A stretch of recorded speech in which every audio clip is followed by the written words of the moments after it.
አባት ሄይ ሰላም ነው እንዴት ነህ ሰላም ነው እንዴት ነው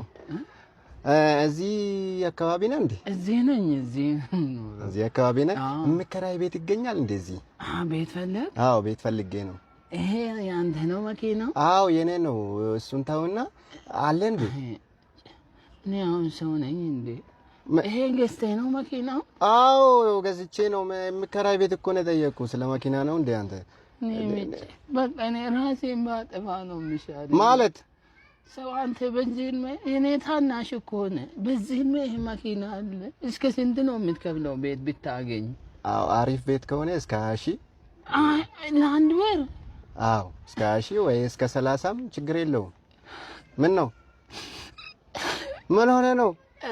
እኔ በወር እኮ አንድ 5,000 ማላገኝ ተው ሰው እየኖረ ነው ኧረ በእናትህ አታልቅስ